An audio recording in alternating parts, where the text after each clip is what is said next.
Well, it's about 10 degrees below zero, which is freezing in Fahrenheit world. And bees are not supposed to fly when it's this cold, but they do in Newfoundland. And I've seen this before where I was like, what are these bees up to? But what it is, they're landing on a dark surface, and they're just absorbing the warmth off the dark surface of this side of the shed. And here you can see a few feeding each other right smack in the middle there. Looking good. And oh look, see, there's a lot of that going on, right? They get out and they start exchanging fluids. Say, hey, how you doing? There we go. Pretty cool. And all these specks on the over here, and all those polka dots down there, and all these dead bees, and all this stuff here. This is the front of the hive. It's poop. Bee poop and a few dead bees. But it's better that they do this outdoors than indoors. And way to go, bees. If they did this indoors, it would look at all the mess in front of that hive, though. Pretty gross. But yeah, they must have they've been holding it in for a while. I think this is only the second major cleansing flight day that they've had all winter. And I didn't give them any kind of pollen substitute or pollen supplement in any kind of food. They didn't get any food at all. All they have is their honey and whatever pollen that they gathered over the summer. So if I had, so it's good that I didn't give them extra solids, extra pollen in their any kind of supplement or any kind of sugar feed. But some people mix in the supplement with their candy boards and all this stuff, but you're just adding more solids to their guts. And if you're living in a climate where the bees cannot get out for cleansing flights, all those solids will they can cause some problems. And it smells like an outhouse right here. But look at all that. Like, this is all cleansing flights, and it stinks. Let's see, what are these bees doing in this mailbox? They're in the mailbox. Get out of the mailbox. Now I gotta make sure I don't lock them in. There we go. It's too bad that I've got the shadow. But anyway, casting shadows here. There we go. So yeah, they're very friendly. They're just looking for warmth and food and getting to know your behavior. And some of these bees, like this bee is scenting.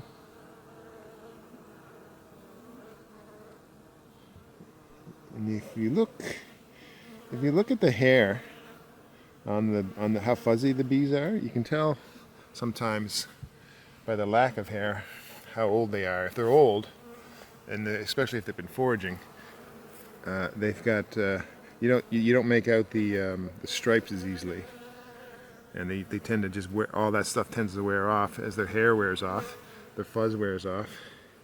They get sort of shiny and black.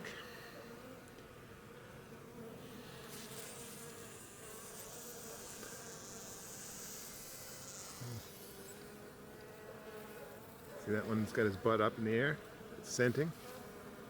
And I got bees landing all over me and pooping all over me. It's funny too, like on a day like today, the bee, like I just had a bee land right in my face, right in my ear. And but they're not trying to sting you. Like they're not stingy. I mean, if I tore into the hive and started banging around and with vibrations and things, I might, but I didn't. I wish I had a great explanation as to why see the bees right up there. I'll crop in here. But you see that? They're exchanging fluids. The trophallaxics. I keep saying trophallaxics. I keep mispronouncing the word. I'll put it on the screen. It's when the bees feed each other or exchange fluids through their proboscises, which is their tongues.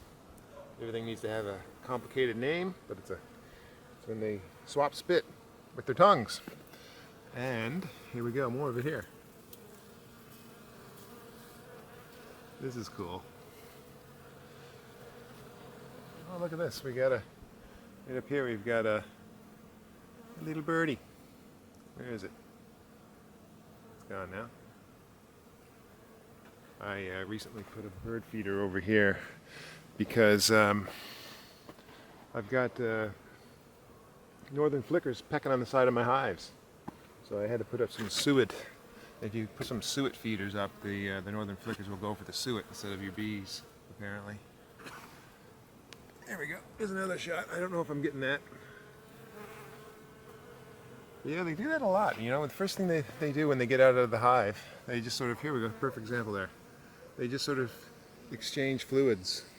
They just say, hey, or they exchange fluids, or they clean each other. Like that bee is cleaning the other bee now. And the other bee's trying to get in on it. Hey, what's going on? Oh, hey, well, I'll give you some of this too if you want some. And there they go. They're just, it's the old getting to know you. You taste like me, I taste like you. We all taste the same. Let's all just get along. Here's a bee that's right smack in the middle. You can see this one.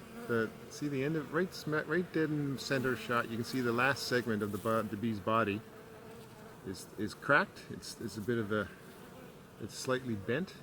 Very slightly bent, and it's giving off what they call the Nasonov gland. But it's basically it's all these bees are just sort of flying around here on a cleansing flight, and they're landing over here for the heat and just sort of the getting to know you kind of situation. And here we go again, lots of getting to know yous. And so they'll just send out some scenting. Some pheromones, just so the other bees don't get lost and fall in the snow, like many of them will, as you can see. This is how it goes when you hold it in all winter, and then you gotta go. And as gruesome as some of this might seem, like this is closer to the hive, and look at that. There's a lot of gruesomeness down there. As gruesome as that is, it's the bees doing what they got to do to stay alive. They get all the feces outside of the hive, so there's nothing inside the hive. Plus, they clean out their systems, their guts, and it's all good for them. Anyway, this is cool. I wasn't expecting this. It's only about minus 10 degrees Celsius, so it's not warm.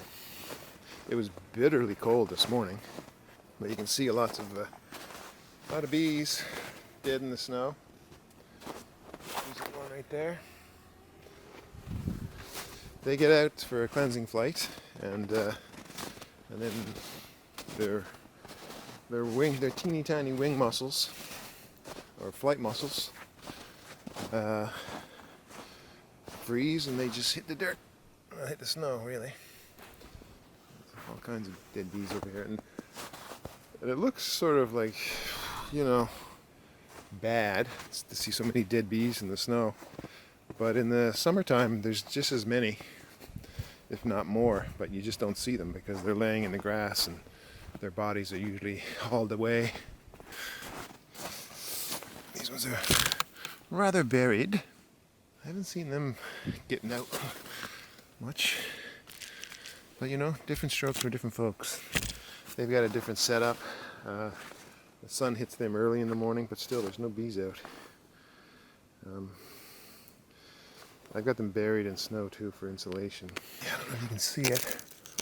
Right down there is an entrance, a bottom entrance. So they can get out if they need to. And right down there's a bottom entrance. So I suspect they're clustering up top. Let's just remove this yogurt container that I use for there we go. This is shelter for the top entrance here. Let's see. Can we see anything? I'm just going to stick my ear to it and see if I can hear anything. Oh, I can smell it though. That's great because they're still clustered down below.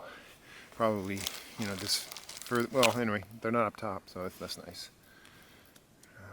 They usually get further up top as they run out of food. See this too? I'm always pointing this out, but there's a big crack here. But the bees have filled it in with their super glue called propolis, or propolis, if you're from a different part of town. And this here is actually silicone that I use to fill in the cracks. Anyway, they're doing alright. Here we go. And I know there's a whole... look at the ice. As long as it doesn't get into the hive, no problem. But yeah, I know there's a lot of people these days are blocking up their top entrances and not providing top ventilation. And then providing something inside for to absorb moisture, but it's not as straightforward as you might think. It's got a lot to do with how much ventilation you got down below. I've heard some people say who know their bees extremely well in their particular environment. They say that if there's moisture outside, it has nothing to do with what's inside, and it doesn't. That's not the case. It probably is the case most of the time, and it probably is the case in their particular environment. But if you live anywhere close to the ocean, you've got that low to the ground, melting, weird ground fog that comes off the snow, and you got high winds. And if that is blowing into your hives, and your hives have any kind of entrance at all, open, whether it's a bottom entrance, a top entrance, or small entrance, it can get the moisture into the hive. It definitely happens. Unfortunately, these bees, some of them are going to get stuck outside. They're going to just have such a good time hanging out, exchanging fluids, and then they're going to get caught in the cold and they're going to die. And in that case, you could pick them up and put them back inside the hive, and they'll come back to life as long as you put them back inside the hive where it's warm. Yep, you could do that, but when you find bees, let's say this bee, for instance, it flew away and it went out and it died in the snow. The inclination or the temptation might be to pick them all up and bring them all back to the hives. But I don't know if that's such a good idea, because these bees are leaving the hive because they've got something in their guts that says, I gotta get it out of the hive. And maybe it's just solids from pollen and food that they've eaten over the winter, or maybe it's nosema, or maybe it's something else. And so it might just be, they went out for regular cleansing flights and they're not sick at all. But if they do have something sick in them, and you bring them back to the hive, then you're just bringing the sickness back. You're bringing the pathogens back. So when you see a dead bee in the snow, or cold in the flower, or whatever it's doing, it might be better just to leave them alone. Whatever you think you're doing by saving a single bee, it's not making a big difference, because like a single bee in a colony of well, depends on what time of year it is, but at the height of summer you get 50 or 60,000 bees. A single bee isn't going to make a difference. It's not a big deal. They die all the time. The only difference is in the summertime you don't see them in the snow, dead in the snow like this. But it's happening. Oh, here's a bee. Yeah, man, they really fly far too. They get that sun on them, and they think, "Hey, all right, let's go foraging." And they don't realize that we're not going to have anything to forage on for. Well, at least, you never know. Could be another month. Sometimes we get something in April, but it's usually not until May. You get the crocuses in April, but they don't get natural pollen until May. And I don't know what it is with the genetics of my bees, but you give them pollen supplement or pollen substitute, and they'll work it. But you give them the real pollen, give them actual natural pollen from the environment, and everything just goes through the roof. The queen just goes bang. She goes from 50 eggs a day to 2,000 eggs a day in about 3 days. It's kind of amazing. And I'm just rambling because I'm taking a break from all my worries. And on a day like today, I probably could pop the top off the hive if I was concerned about anything. But it's great to see them get out and make a stink of everything and make a mess of everything. Because now they're going to have the nice clean digestive systems. They're going to feel better. They're going to be more, invigorated. More ready to do what they got to do, which is probably once the temperature drops again, they'll probably just go back in the hive and here we go. Whoop, here comes a bee. Oh. Probably continue to build up the brood nest as well as they can. There's probably a little bit of brood in there, but not a lot. There we go. Whoop, whoop, whoop. There it goes. And it lands. Nice. Anyway, so that's it. And this is a bird feeder that I just set up. This is sunflower seeds, because apparently all the little birds just throw away all the other seeds anyway. And this is suet. And the suet is for the northern flickers, so that instead of pounding on the side of my hives, disturbing the bees, and the bees come out to see what's going on and then getting pecked off and eaten by the northern flickers, the northern flickers will say, hey, this is a lot better than a couple of little bees. And that's how you apparently attract them away from your hives. But they haven't found it yet, so anyway, we'll see what happens. I'm glad I only have one hive back here, because boy, if you had a few hives like this in your backyard and you were living close to your neighbors, they might smell it. But it's a nice day, even though it's a bit cold. There's no wind. Those are the days in the winter. If I'm going to check out the bees, that's the day to do it. But I'm just going to leave them alone, because it's better to leave them alone if you can. Didn't make it. So it goes.